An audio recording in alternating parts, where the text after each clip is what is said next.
ओम ओम गणगणपतये नमः। ओम गणगणपतये नमः। ओम गणगणपतये नमः। ओम नमो भगवते वासुदेवाय नमः। प्रिय भक्तों, ज्येष्ठ मास के कृष्ण पक्ष की एकादशी को अपरा एकादशी अर्थात योगिनी एकादशी के नाम से जाना जाता है। अपरा और योगिनी ये दोनों इसी एकादशी के नाम हैं। इस दिन भगवान विष्णु की पूरे ध्यान और तन मन के साथ पूजा करनी चाहिए। इस दिन भगवान विष्णु को प्रसन्न करने से मनुष्य के समस्त मनोरथ पूर्ण होते हैं। पुराणों में इस एकादशी को लेकर अनेकों कथाएं वर्णित हैं, जिनमें से जो प्रमुख कथा है हम उसे आज आप सभी के सामने वर्णन करेंगे। ओम, चलिए शुरू करते हैं। अथ अपरा या योगिनी एकादशी महात्म। धर्मराज युधिष्ठिर बोले, हे जनार्दन, अब आप कृपा करके आषाढ़ मास के कृष्ण पक्ष की एकादशी का नाम तथा महत्व क्या है, इसको बतलाइए, सो सब वर्णन कीजिए। श्री कृष्ण भगवान बोले, हे राजन, आषाढ़ माह के कृष्ण पक्ष की एकादशी का नाम योगिनी है। मनुष्य इसे अपरा एकादशी के नाम से भी जानते हैं। इसके व्रत से समस्त पाप नष्ट हो जाते हैं और इस लोक में भोग तथा परलोक में मुक्ति देने वाली होती है। हे राजराजेश्वर, यह एकादशी तीनों लोकों में प्रसिद्ध है। मैं आपसे एक पुराणों में कही हुई उस कथा को कहता हूँ, जिसे सुनकर मनुष्य परम गति को प्राप्त होते हैं। कृपा कर आप ध्यानपूर्वक सुने। अलकापुरी नाम की नगरी में एक कुबेर नाम का राजा राज्य करता था। वह शिव भक्त था। उसकी पूजा के लिए एक माली पुष्प लाया करता था। उसके विशालाक्षा नाम की अत्यंत सुंदर स्त्री थी। एक दिन वह मानसरोवर से पुष्प ले आया, परंतु कामासक्त होने के कारण पुष्पों को रखकर स्त्री के साथ रमण करने लगा और दोपहर तक ना आया।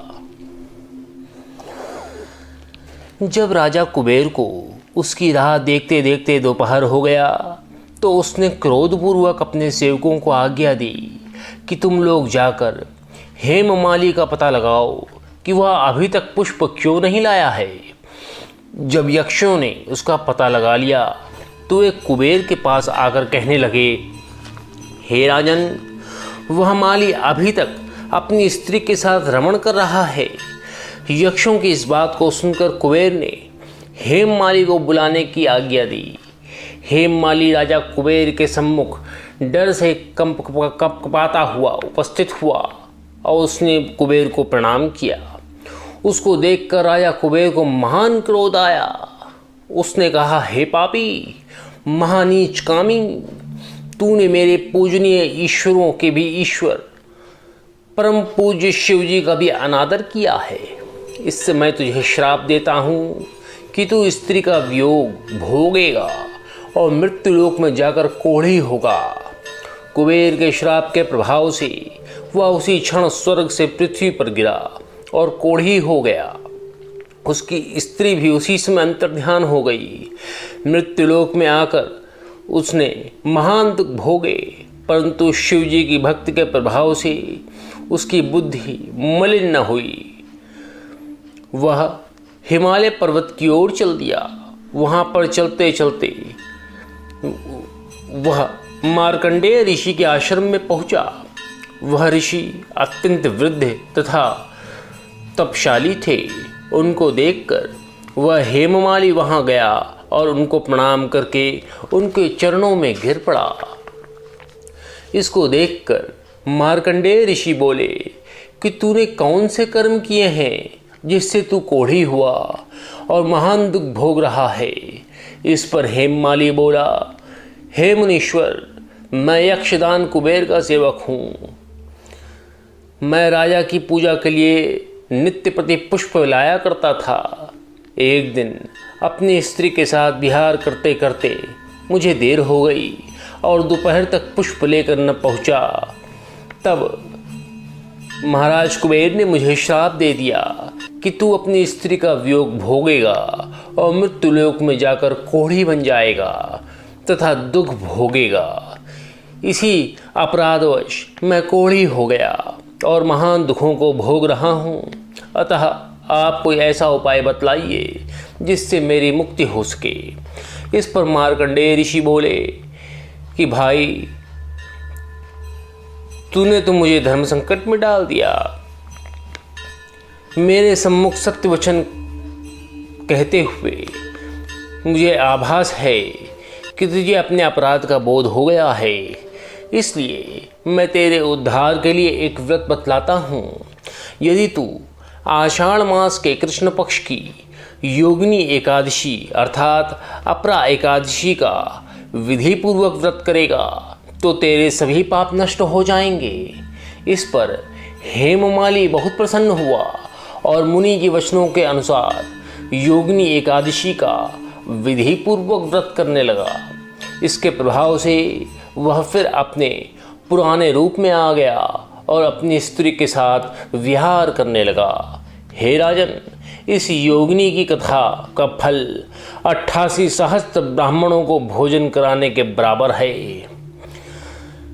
इसके व्रत से समस्त पाप दूर हो जाते हैं और अंत में स्वर्ग की प्राप्ति होती है। यूं तो एकादशी के व्रत के प्रभाव को शब्दों में वर्णन नहीं किया जा सकता, क्योंकि संसार में जितने भी महान व्रत बताए गए हैं उन सभी महान व्रतों में सबसे अधिक महानतम व्रत एकादशी का बताया गया है। इसलिए समस्त प्राणी मात्र को अपने और अपने कुल के कल्याण के लिए समय रहते एकादशी के व्रतों को अवश्य करना चाहिए। एकादशी के व्रतों को करने का सबसे अधिक प्रभाव ये होता है कि मनुष्य की बुद्धि मलिन नहीं होती। मनुष्य के हृदय में सदैव भगवान का निवास होता है। उसके जीवन का अंधकार दूर होकर उसके जीवन में प्रकाश उत्पन्न होता है।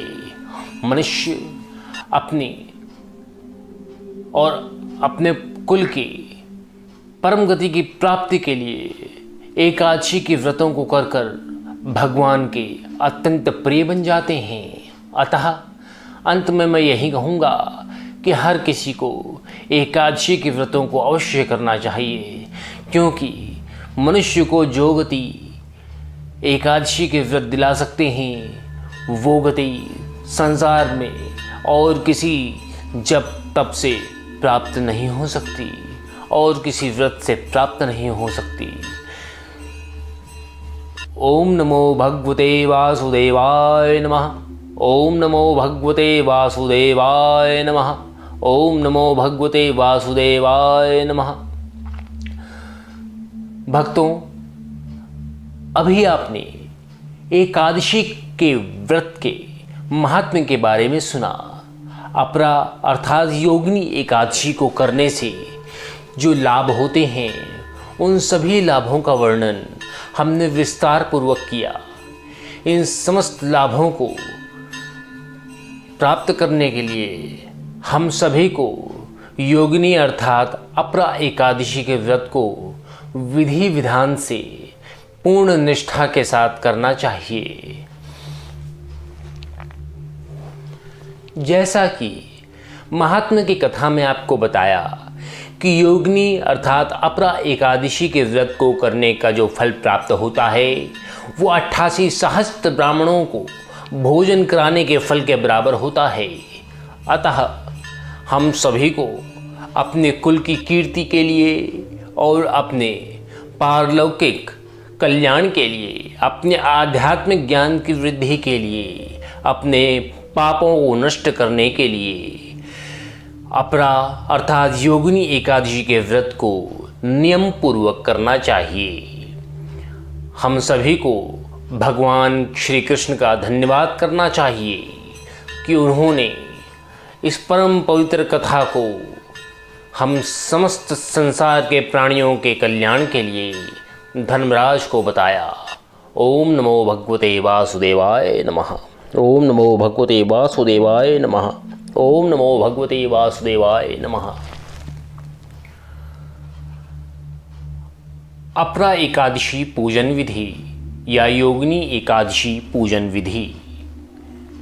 प्रिय भक्तों, अपरा एकादशी पर भगवान विष्णु की पूजा एक दिन पहले दशमी तिथि की रात्रि से ही शुरू हो जाती है।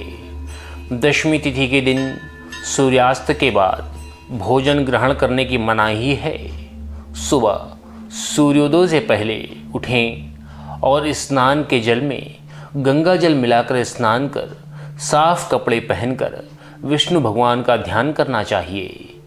पूर्व दिशा की तरफ एक पटरे पर पीला कपड़ा बिछाकर भगवान विष्णु की फोटो को स्थापित करना चाहिए।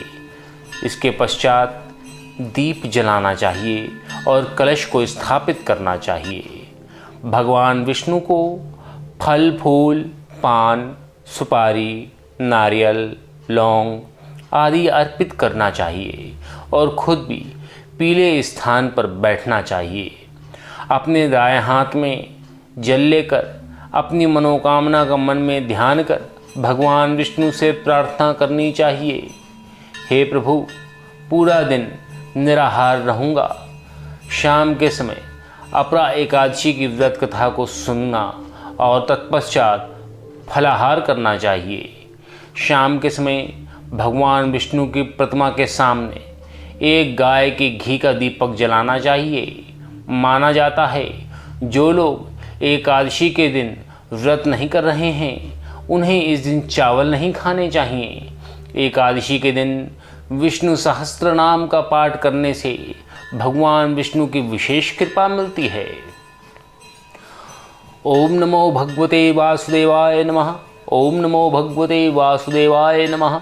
ओम नमो भगवते वासुदेवाय नमः।